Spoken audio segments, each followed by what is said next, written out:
Berita Geografi 12 September. Anda bersama dengan saya, Cikgu Tan. Salam sejahtera. Fokus utama hari ini adalah kerja lapangan geografi. Dimaklumkan bahawa video ini sudah sampai ke siri ketiga. Jika anda masih belum menonton video yang sebelumnya, cepatlah melayari ke channel saya untuk menonton video tersebut.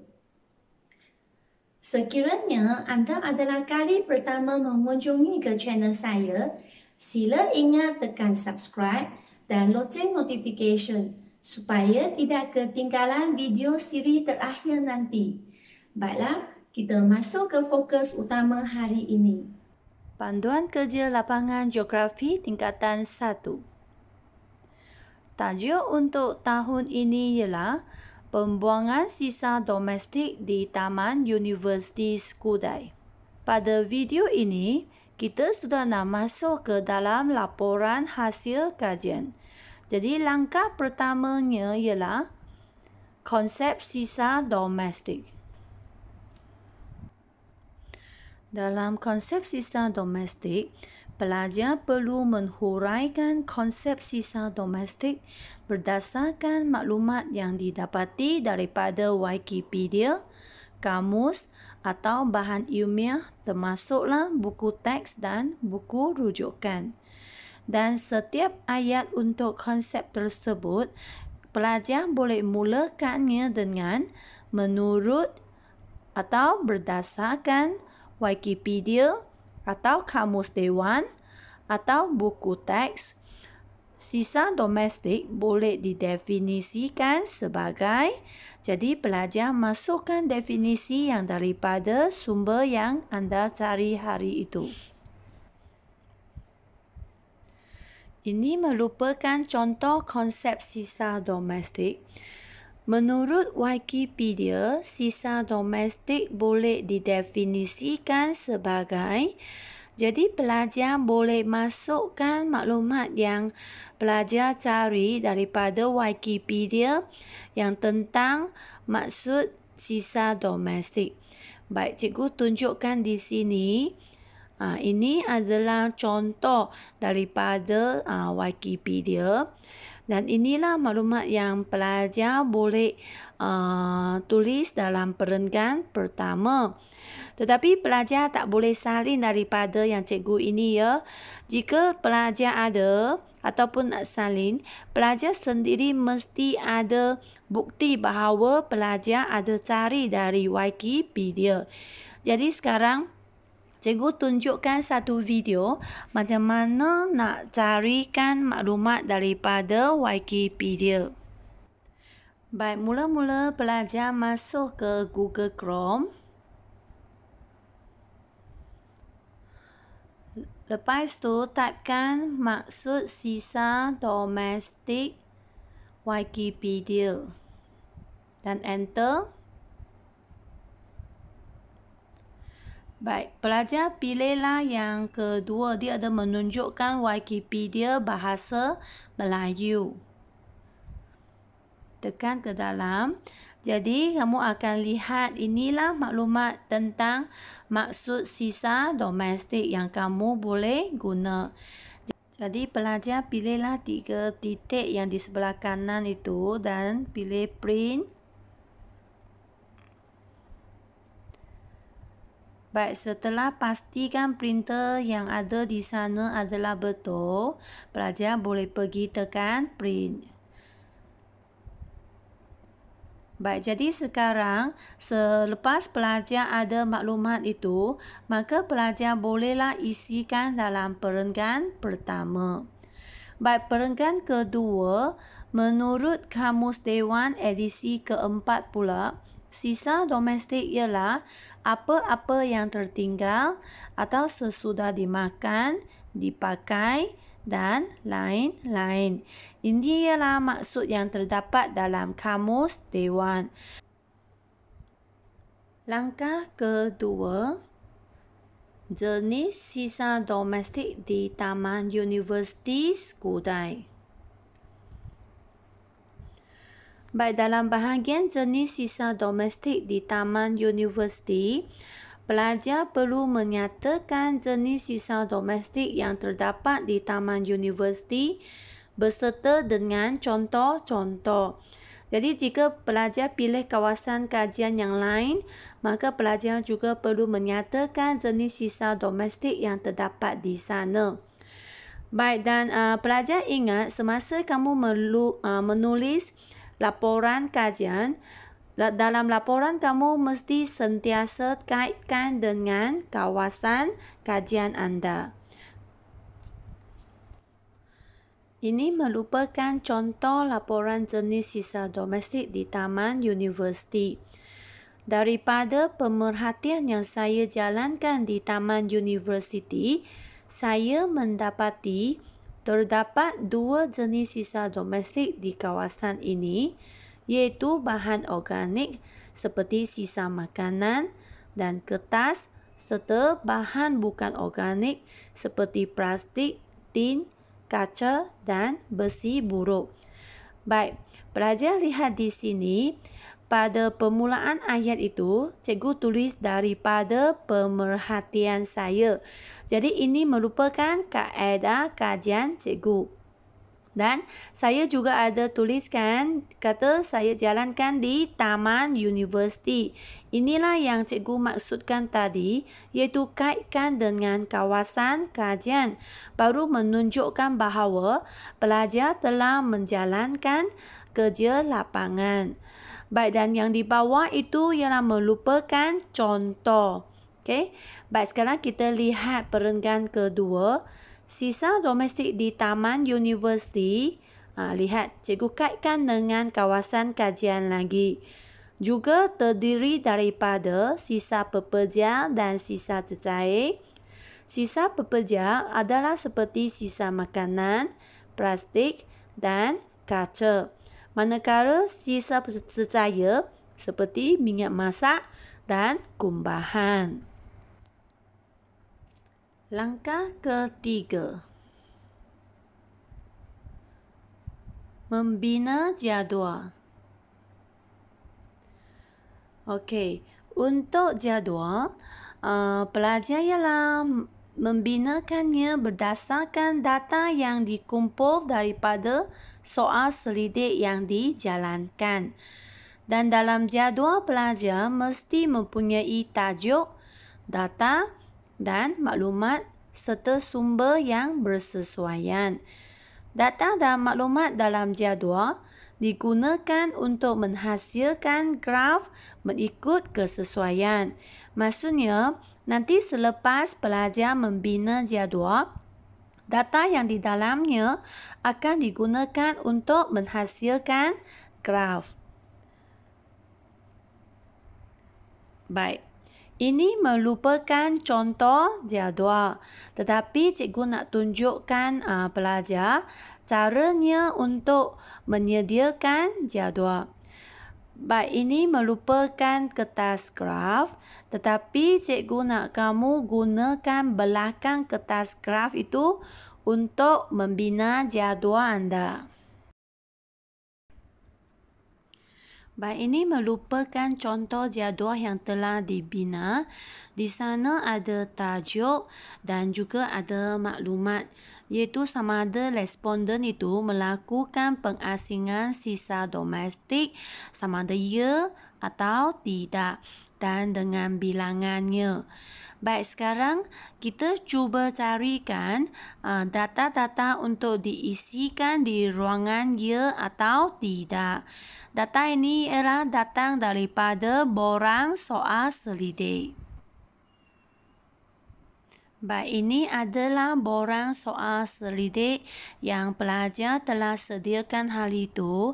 Jadi kamu cuba lihat soalan 1 itu. Ini ialah tidak. Jadi pelajar catatkan tidak ada 1. Ini ya. Jadi ya ada 1. Baik, tidak tambah 1 jadi 2. Baik, tidak lagi. Jadi tidak sudah 3. Ini ya. Jadi ya sekarang 2. Nanti ya. Okey, kita cuba lihat. Okey, ini ialah tidak. Jadi ialah tidak 4. Ini juga tidak. So, 5. Tidak sudah 5 orang. Baik, ini ialah ya. So, ya ialah 3 orang. Baik, ini tidak juga. So, tidak sudah 6. Baik, ini tidak lagi. So, tidak ialah 7 orang. Baik, jadi tadi itu jumlahnya ialah ya 3 orang, tidak 7 orang. Dan jumlahnya 10 orang. Jadi pelajar catatkan di sana. Tetapi pelajar, kamu tidak boleh salin nombor yang sama dengan cikgu. Kamu mesti carikan atau kira daripada borang soal selidik anda. Okey, jangan salin nombor yang sama dengan cikgu di sini. Dan jangan lupa tuliskan sumbernya di bawah jadual tersebut, iaitu soal selidik. Jadi ingat-ingat, jadual yang lengkap mesti ada tajuk, ada maklumat, ada data dan ada sumber.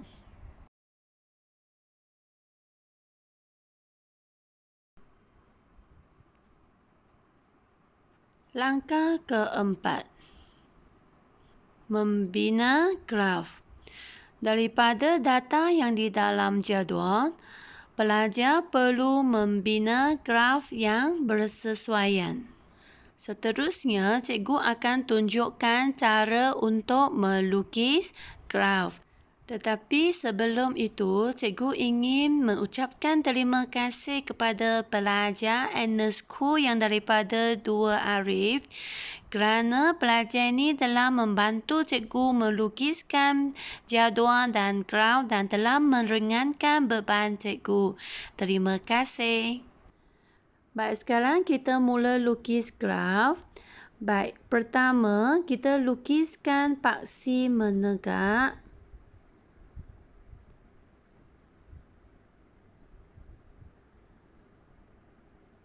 Okey, dan lepas tu kita lukis paksi mendatar. Baik, pelajar lihat di sini, cikgu ingin kamu lukiskan paksi menegak kamu dengan selangkan 2 cm daripada tepi kertas graf kamu. Dan paksi mendatar juga ialah naikkan 2 cm barulah lukis. Seterusnya, kita ingin menetapkan skala. Baik, kita lihat untuk bilangan responden yang paling banyak di sini ialah 7 orang. Okey, jangan lihat jumlah ya, kita lihat ya dan tidak sahaja. Jadi sekarang kita boleh gunakan skala 2 cm mewakili seorang. Kita tandakan satu demi satu. Dan di sini cikgu hanya minta Ernest untuk lukis hingga 8 sahaja kerana kita nanti lihat ya, lihat data kita kerana paling banyak ialah 7 orang.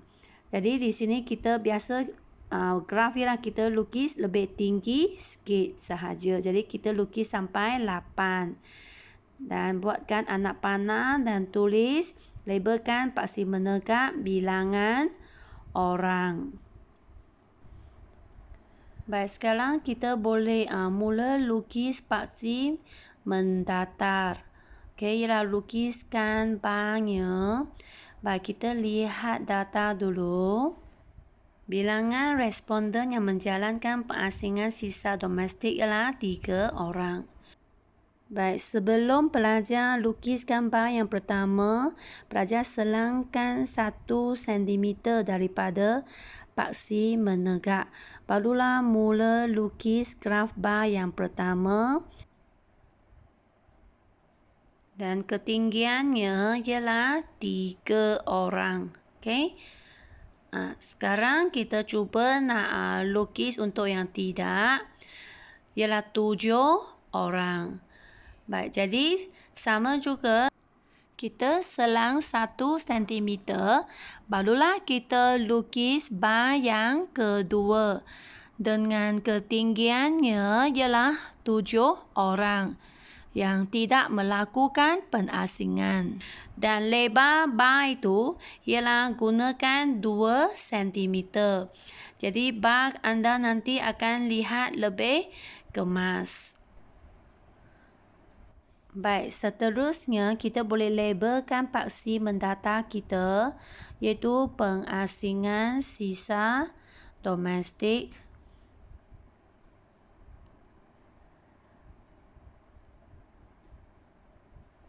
Baik, dan setiap bar itu kita juga boleh labelkan, iaitu 1 bar untuk ya, 1 bar untuk tidak. Baik, langkah yang seterusnya ialah kita boleh lorekkan setiap bar kita. Okey, kita boleh lorek ataupun warna juga boleh. Okey, kita gunakan lorekan dan warna yang berlainan.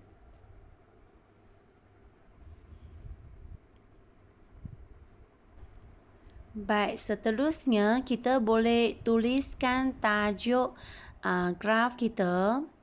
Pastikan tajuk itu mesti lebih tinggi daripada paksi menegak anda. Dan tajuknya ialah ikut tajuk yang di dalam jadual kita, iaitu pengasingan sisa domestik di Taman Universiti Skudai. Dan seterusnya jangan lupa juga tuliskan sumber di bawah paksi mendata, iaitu sumbernya daripada soal selidik. Baik, jadi siaplah satu graf yang lengkap. Jadi satu graf yang lengkap mesti ada apa? Mesti ada paksi menegak, paksi mendatar, okay, dan skala yang sesuai, graf bar yang menunjukkan data yang dalam jadual kita, dan mesti ada tajuk dan juga mesti ada sumber. Dan jangan lupa setiap paksi itu mesti labelkannya. Jadi barulah dikirakan satu graf yang lengkap. Langkah kelima. Tafsiran graf. Di dalam tafsiran graf, pelajar perlu menafsirkan atau memberi justifikasi tentang graf anda. Okay, biasanya kita akan mulakan ayat kita dengan memperkenalkan kepada umum tentang tajuk graf kita. Baik, kita lihat contohnya. Graf ini menunjukkan hasil kaji selidik yang dilakukan terhadap 10 orang penduduk di Taman Universiti Skudai, sama ada mereka melakukan pengasingan sisa domestik atau tidak. Yang ini merupakan tajuk kita. Dan sebanyak isikan nombornya daripada kalangan responden mengatakan mereka tidak mengasingkan sisa domestik dari rumah mereka. Jadi tadi dia ikut jadual yang cikgu, ialah 7 orang yang kata tidak kan. Jadi di sini cikgu akan isikan 7. Tetapi pelajar, kamu mesti dapatkan bilangan itu daripada graf anda. Kamu pergi carikan atau lihat kepada graf kamu yang kata tidak itu ada berapa orang dan isikan di dalam ruang kosong ini. Baik, kita sambung lihatkan ayat yang seterusnya. Manakala berapa orang daripada mereka ada melakukan pengasingan sisa domestik. Bagi cikgu, graf cikgu yang ada itu ialah 3 orang. Jadi cikgu isikan 3 orang di sini. Tetapi pelajar sama juga, kamu mesti lihat graf anda sendiri. Okey, berapa orang dan isikan di ruang kosong ini. Sekian perkongsian hari ini. Sekiranya video ini dapat membantu anda, sila tekan like, share dan subscribe sebagai tanda sokongan. Kita jumpa lagi pada video siri terakhir pada hari Sabtu minggu depan. Dengan ini, saya Cikgu Tan salam hormat kepada semua.